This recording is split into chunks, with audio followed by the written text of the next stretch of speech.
હવે છે ને ખિસ્સું ગંદુ ને ગંધારું થઈ ગયું હતું ને, પછી એ રડવા લાગ્યું અને એના આંસુનું આખું ખાબોચિયું ભરાઈ ગયું અને એમાં એ નાહીને ચોખ્ખું થઈ ગયું.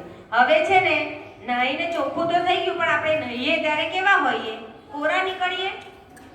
હા, ભીના હોઈએ ને. પછી આપણે ટુવાલ વડે આપણું શરીર લૂછવું પડે છે ને, એમ ખિસ્સાને પણ સૂકવવું તો પડશે ને. દરજી કાકા હોય ભીનું ભીનું તમારા શર્ટ ઉપર લગાડી દે કપડું, ખિસ્સું. તો હવે સૂકવવું હોય કોઈ કપડું તો ક્યાં જવું પડે ભાઈ? હા, તો આ ખિસ્સું પણ સુરત દાદા પાસે જશે.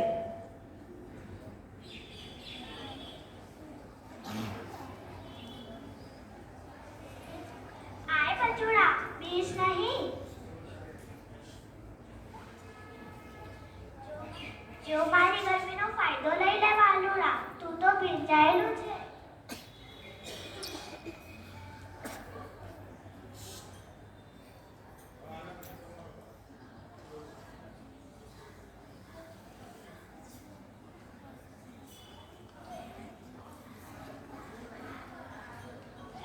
કૂદીને સુરતદાદાના ખોળે બેસી જાય છે. સુરતદાદા તેને વાલ કરતા કરતા સૂકવે છે.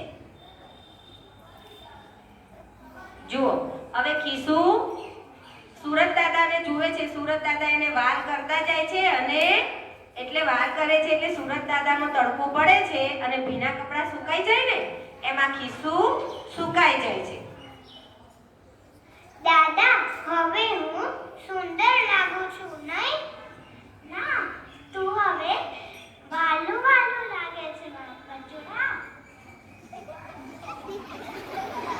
સુરત દાદાને ખિસ્સું વાલું વાલું લાગે છે. વાલું વાલું કેવું હોય ને તો બચુડા શબ્દ પણ વપરાય.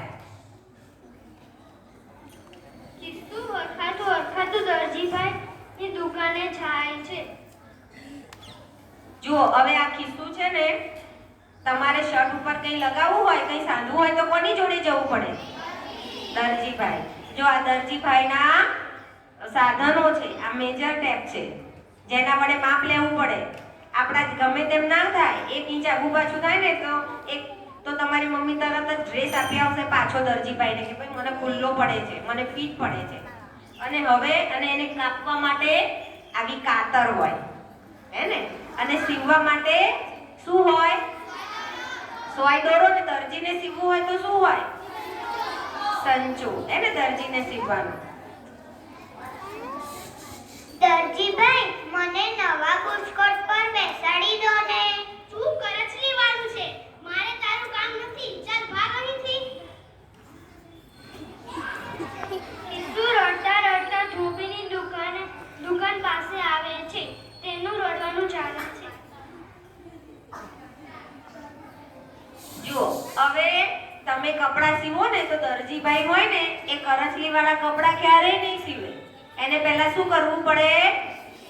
ઇસ્ત્રી કરવી પડે. જો તમે નવું કપડું આપો તો એને ઇસ્ત્રી કરવાની જરૂર નથી, પણ તમે ધુઓ તો એને ઇસ્ત્રી કરીને પછી દરજીભાઈ સીવે.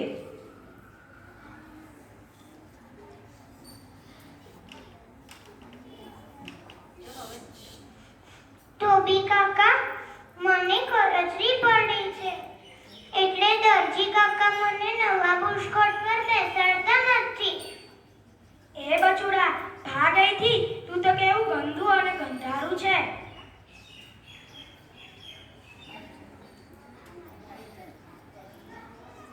તારી ચપટી કરચલી વગાડતા દૂર કરી દઉં. તારી કરચલી ચપટી વગાડતા દૂર કરી દઉં. તો હવે ખિસ્સું કરચલી વાળું છે ને તો એ ધોબીબાઈ પાસે જાય છે. ધોબી હોય ને એ કપડાં ધોવે અને ઇસ્ત્રી પણ કરે. તો હવે ઇસ્ત્રી કરે છે ધોબીબાઈ અને એની કરચલી દૂર કરે છે.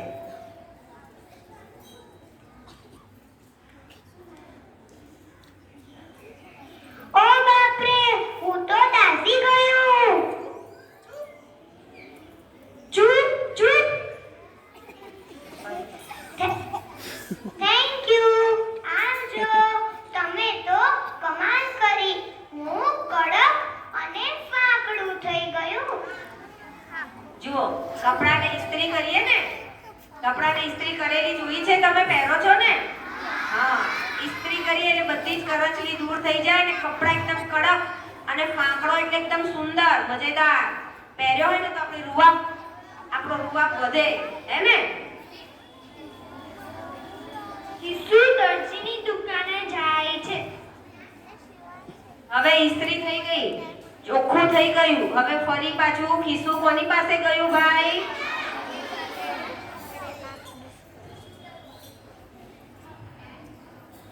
જુઓ દરજીભાઈ, હવે હું નવું નક્કોર થઈ ગયું. વાહ વાહ, હવે તું સરસ લાગે છે. ચાલ બેસી જા નીરજભાઈના બુશકોટ પર. ખિસ્સુ ફેરફૂદડી ફરે છે. દરજી સંચો ચલાવી ખિસ્સાને બુશકોટ પર લગાવે છે. નીરજભાઈ શર્ટ જોવે છે.